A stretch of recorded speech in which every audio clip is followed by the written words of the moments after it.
Good evening, everyone. Thank you so much for joining me on Evening Beat for another look at your top local headlines this week. First, we are continuing coverage on a story that we have been following very closely since yesterday. That is the anticipated release of convicted axe murderer David Brom. As we reported last night, the convicted axe murderer has been granted work release at the end of this month.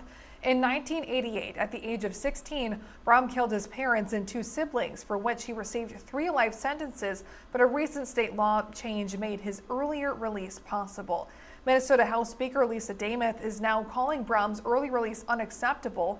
In a statement, Dameth saying in part, quote, "This is not justice being served. This is an insult to the memory of his victims. Some crimes are so horrific that real accountability, serving his entire sentence, should be the only option," end quote. Now, coming up tonight at 9 and 10, we're digging deeper into the Minnesota's 2023 law change, allowing for the early release of those like Brom sentenced to life in prison for crimes committed under the age of 18. Nearly 30 states, that is, have similar laws on the books, prompted by a 2012 U.S. Supreme Court ruling.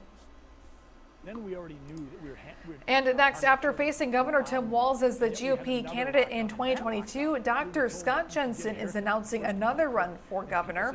This morning, Jensen announced his 2026 campaign for governor. Jensen is a family physician and a former state senator. He says his new campaign will focus on 3 core principles: safe communities, educational excellence, and economic freedom. Governor Tim Walz has yet to announce whether he will seek a 3rd term as governor. And a heads up for local commuters. Rochester Public Transit says a southeast park and ride lot is closing.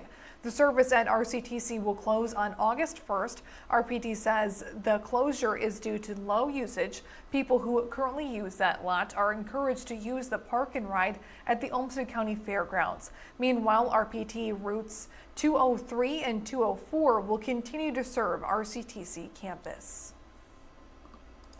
Lastly, thousands of people all over the U.S. are gathering today in protest to the Trump administration and its One Big Beautiful Bill. Good Trouble Lives On is the name of the movement, and also honors the legacy of civil rights activist and Democrat Congressman John Lewis of Georgia. Dozens of people are gathering at Soldiers Field today for the peaceful Good Trouble Lives On demonstration. They are joining the NAACP for a rally with local speakers and a community march.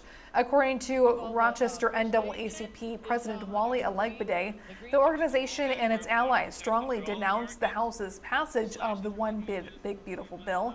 He says this bill is impacting programs such as Medicaid, SNAP, and tax credits for working and middle-class families. Organizers say the purpose of this gathering today is a call to action and to create good trouble by speaking up. Now, in response, Republican Brad Finstead, who voted yes to the One Big Beautiful Bill, says that bill delivers on meaningful and permanent tax relief for families and small businesses across the 1st District. Now, to read his full statement, visit the web version of this story. That is a look at your top local headlines for tonight. Thank you so much for joining me on Evening Beat. I hope everybody has a great Thursday evening.